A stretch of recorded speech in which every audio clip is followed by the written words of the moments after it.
बिस्मिल्लाहिर्रहमानिर्रहीम। कंसल्टेंट अब्दुल इरफान आपकी खिदमत में हाज़िर है। मैं कुछ बेसिक इन्फॉर्मेशन गिलगित बल्तिस्तान के सब बहन भाइयों को देना चाहता हूँ। Recently government of Gilgit Baltistan और हायर एजुकेशन कमीशन पाकिस्तान में एक मुआहदा तय पाया है, जिसमें गिलगित बल्तिस्तान के जितने भी गवर्नमेंट्स डिपार्टमेंट्स हैं, इनकी सारी जो जॉब वैकेंसीज हैं, उनके लिए स्क्रीनिंग टेस्ट जो है, रिक्रूटमेंट टेस्ट, वो higher education commission of Pakistan education testing council के ज़रिए कंडक्ट करवाएगा। तो इस मुआहदे के मुताबिक सबसे पहले जो डिपार्टमेंट है जिन्होंने हमसे रब्ता किया और उनके लिए हमने काम शुरू कर दिया हुआ है, वो पुलिस डिपार्टमेंट है गिलगित बल्तिस्तान का। तो पुलिस डिपार्टमेंट का असिस्टेंट सब इंस्पेक्टर के लिए ऐड जो है वो अखबारात में, लोकल अखबारात गिलगित के और नेशनल लेवल के न्यूज़पेपर्स में पब्लिश हो चुका है। तो इस सिलसिले में मैं आपको कुछ बेसिक इसके चीज़ें बताना चाहता हूँ कि ये जॉब क्या है, इसमें आपने अप्लाई कैसे करना है, इसमें टेस्ट का तरीका क्या होगा। क्योंकि बहुत से लोग जो हैं वो मुझे टेलीफोन पे और मैसेजेस पे कांटेक्ट कर रहे हैं जी कि बताएं इसका सिलेबस क्या होगा, इसका तरीकाकार क्या होगा, इसके लिए अप्लाई कैसे करना है। तो बहुत सारे सवालों के जवाब देने के लिए मैंने सोचा कि मैं एक वीडियो पैगाम के ज़रिए आप सब दोस्तों को ये एक मैसेज शेयर कर दूं, ताकि सबके लिए आसानी हो ये समझने में तरीकाकार इन जॉब्स के लिए कैसे अप्लाई करना है। तो जी हम स्टार्ट में मैं आपको बताना चाहता हूँ कि वो सब दोस्त जिनका जो गिलगित बल्तिस्तान के रिहायशी हैं, मेल फीमेल, और उनका डोमिसाइल भी गिलगित बल्तिस्तान का है, वो असिस्टेंट सब इंस्पेक्टर की जॉब के लिए अप्लाई कर सकते हैं। और जिनकी जो मिनिमम एजुकेशन है इस पोजीशन के लिए वो FA FSC है। इससे ज़्यादा जितनी भी एजुकेशन हो उसका कोई इशू नहीं है, वो उनकी अपनी स्वाबदीद है। लेकिन बेसिक क्राइटेरिया जो है, बेसिक रिक्वायरमेंट, वो FA और FSC पास होना ज़रूरी है। एज लिमिट इसमें 18 से 25 साल इन्होंने रखी है पुलिस डिपार्टमेंट में। और गिलगित बल्तिस्तान के जो एज रिलैक्सेशन रूल्स के मुताबिक 41 ईयर तक एज रिलैक्सेशन भी आप हासिल कर सकते हैं। तो ये इसका जनाब बुनियादी जो इसका तरीका है, बुनियादी जो इसका जो पॉइंट है वो ये है कि आपके पास गिलगित बल्तिस्तान का डोमिसाइल होना ज़रूरी है। आप मेल हैं या फीमेल हैं, आपने FA या FSC किया हो, आप you are eligible for this post. तो इस पोस्ट के लिए आपने अप्लाई कैसे करना है जी? अप्लाई करने के लिए आपको HEC की वेबसाइट पे आना पड़ेगा। इसका URL भी अभी हम आपको थोड़ी देर में स्क्रीन में पूरा तरीका बता देते हैं कि आपने इस जॉब के लिए कैसे अप्लाई करना है। तो इसका जो URL है, जो इसका वेबसाइट है, वो etc.hec.gov.pk। मैं फिर इसको रिपीट कर देता हूँ एक दफ़ा, etc.hec.gov.pk। इस लिंक को आप क्लिक करेंगे तो आप डायरेक्टली हमारे पोर्टल पे चले जाएंगे और वहाँ पे गिलगित बल्तिस्तान जॉब्स का आपको एक लिंक मिलेगा। अभी हम आपको वीडियो में भी ये सारी चीज़ें दिखा देते हैं। उस लिंक को आप क्लिक करें, उस पर अपना प्रोफाइल बनाएं और आगे फिर उसका रजिस्ट्रेशन का प्रोसेस जो है वो आप कंप्लीट करते जाएं। अपनी फीस सबमिट करवाएं बैंक में और उसका चालान जो है वो अपलोड कर दें और करके अपना एप्लीकेशन सबमिट करने का प्रोसेस आप कंप्लीट कर लें।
तो अभी मैं आपको ये बताना चाहता हूँ कि इसके जो टेस्ट होंगे, इसकी सिलेक्शन का जो तरीकाकार होगा वो क्या होगा। ये this is the most important part of this video.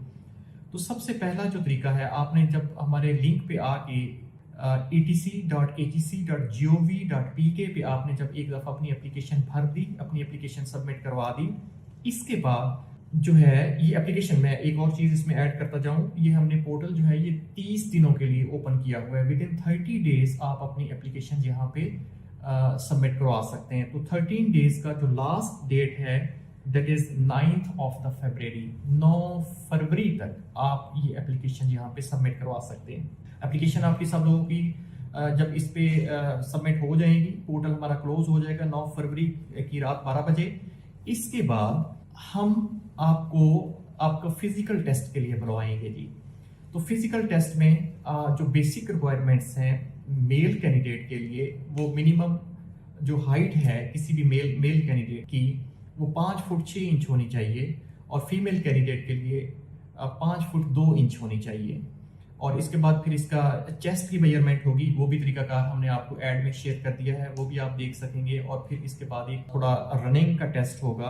तो ये मतलब कि आपकी एप्लीकेशन सबमिट होने के बाद सबसे जो पहला टेस्ट होगा वो आपका फिजिकल या एंड्योरेंस टेस्ट कहते हैं। तो ये भी आप जिस टेस्ट सेंटर को, 3 टेस्ट सेंटर हमने इस अपने पोर्टल में दिए हुए हैं, इसमें से जो भी टेस्ट सेंटर आप सिलेक्ट करेंगे, इसमें से एक टेस्ट सेंटर पे आपको बुला के आपका फिजिकल एंड्योरेंस टेस्ट हम लेंगे।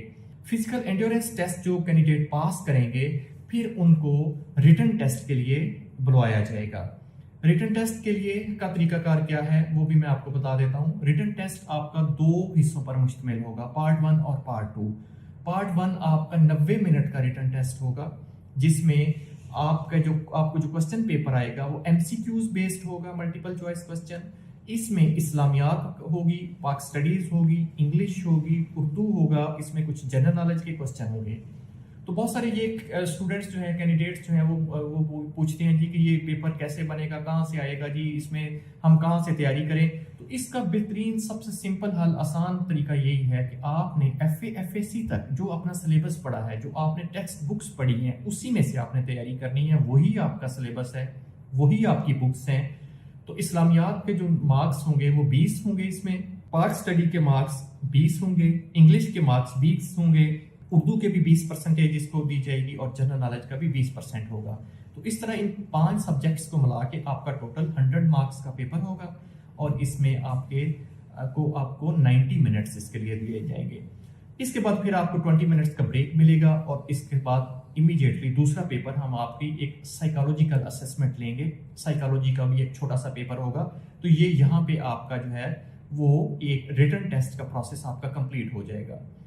अब इन दोनों टेस्टों में, मतलब कि फिजिकल टेस्ट और रिटन टेस्ट में जो कैंडिडेट पास करेंगे, देन फाइनली उनको इंटरव्यू के लिए कॉल किया जाएगा। और इंटरव्यू जो होगा वो वहीं पे, मतलब ये सारी एक्टिविटी आपको एक और चीज़ मैं ऐड करता जाऊँ यहाँ पे कि ये सारे गिलगित में, स्कर्दू में आपके जो लोकल सेंटर्स हैं वहीं पे ये सारी एक्टिविटीज़ परफॉर्म की जाएंगी। और इंटरव्यू में जो फिर फाइनली लोग सिलेक्ट होंगे, उनके ये तीनों चीज़ों को मिला के, उनका test, interview, physical endurance test, written test, ये चीज़ों को मिला के मेरिट बना के तो फाइनल सिलेक्शन लिस्ट जो होगी वो पुलिस डिपार्टमेंट की तरफ से वहाँ पे आपको दे दी जाएगी, अवेसा कर दी जाएगी। सोशल इसमें प्रिंट मीडिया में भी ये दे दें, या कि आपको कन्वे कर दिया जाएगा। तो ये सारा प्रोसेस है जी इसका। तो अभी फ़िलहाल हमने पुलिस के असिस्टेंट सब इंस्पेक्टर की जॉब को एडवर्टाइज किया है। इसके बाद BOR, बोर्ड ऑफ रेवेन्यू की नायब तहसीलदार की जॉब है, वो इन प्रोसेस है, वो भी कमिंग 2-3 डेज में उसकी भी ऐड आ जाएगी। फिर उसके बारे में भी मैं आपको उसके बारे में पूरी डिटेल से आपको आगाह कर दूंगा। तो इस तरह 1 बाय 1 जिस डिपार्टमेंट की हमारे पास डिटेल्स आती जाएंगी, जो भी ऐड हम अखबारात में देते जाएंगे, उसके बारे में फिर मैं आपको पूरी की पूरी इंफॉर्मेशन इंशाल्लाह आपके साथ शेयर करता रहूँगा। आपका कोई भी क्वेश्चन हो इस सिलसिले में, कोई भी आपको क्यूरी हो, कुछ भी पूछना चाहें तो आप नीचे कमेंट्स में आप अपनी राय हमें दे सकते हैं, कुछ सवाल पूछ सकते हैं। इंशाल्लाह होपफुली आपको सेटिस्फैक्टरी आंसर दिया जाएगा। Thank you. अस्सलाम वालेकुम।